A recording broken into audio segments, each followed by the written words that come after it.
Bagaimana hukum menabung di bank, transfer di bank kalau uangnya banyak?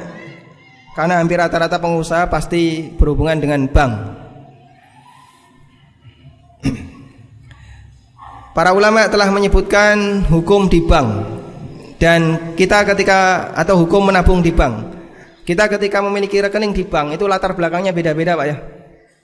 Ada yang dia punya rekening cuman untuk ya biar kelihatan punya rekening, gaya-gayaan ya, meskipun nggak pernah ada uang yang masuk. Ada yang dia punya rekening biar punya ATM. Ada yang dia punya rekening untuk transfer. Kalau pakai wesel zaman sekarang susah. Ada yang untuk nyimpen. Ini kalau ditaruh di bawah bantal bahaya ya. Nanti ndak dioroti bojone. Maka ditaruh di bank. Dan macam-macam niat mereka. Termasuk ada juga yang nyimpan uang di bank dengan tujuan apa? Untuk dikembangkan, untuk investasi. Semua ini ulama memberikan hukum yang beda. Dan perlu kita tahu, tidak semua transaksi di bank itu haram. Transaksi di bank yang halal masih sangat banyak. Transfer itu halal atau haram? Halal atau haram? Halal ya. Mau pakai Western Union, mau pakai Wesel, mau pakai lewat bank, sah-sah saja. Itu kan cuma fasilitas. Ada unsur ribanya enggak? Ada enggak? Enggak ada. Kalau kita bayar boleh enggak? Itu hak dia, wong dia apa? Yang punya fasilitas. Kalau mau pakai fasilitas saya bayar. Baik. Sehingga kasus ini halal saja. Orang melakukan transfer melalui bank. Termasuk juga ada orang yang dia sewa deposit box.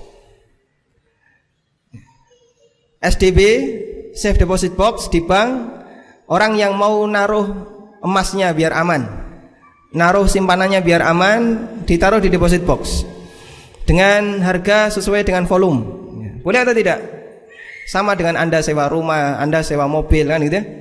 Di situ transaksinya hanya sewa menyewa.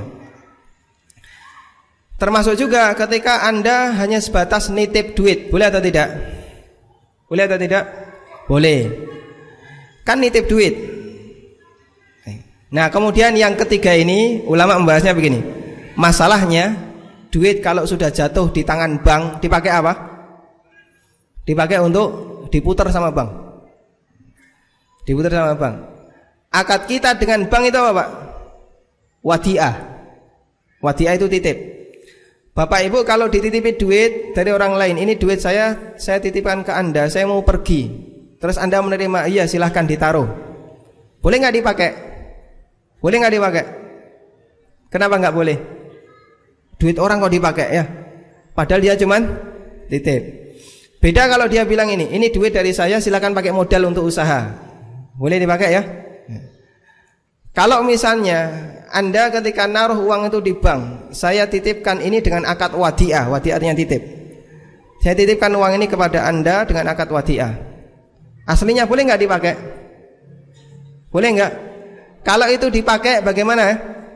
Nggak amanah ya. Oh, ini duit orang kok dipakai. Duit orang dipakai kan nggak boleh. Nggak amanah ini ya. Ini salah satu contoh pelanggaran, memakai duit orang tanpa izin dari pemiliknya. Padahal kita ketika naruh duit itu tujuannya untuk cuman dititipkan, nanti diambil lagi kalau membutuhkan. Terlepas dari kegiatan mereka. Terus bagaimana dengan kita sebagai nasabah? Nah, di situ ulama memberikan pertimbangan. Kalau ada madarat besar pada saat kita menaruh uang di rumah. Kalau naruh uang di rumah, wah bisa bahaya. Rumah kita jadi sasaran pencuri. Sudah dikenal masyarakat, orang ini paling anti bank, pasti duitnya disimpan di bawah kolong kasurnya. Sudah, pencuri niteni Pak. Dia katanya nggak punya rekening bank, berarti duitnya ditaruh di bawah bantal. Itu bisa jadi sasaran pelanggaran, sasaran kriminal. Kalau ini terjadi, maka dalam rangka menghindarkan madarat yang lebih besar, para ulama membolehkan untuk dititipkan ke bank.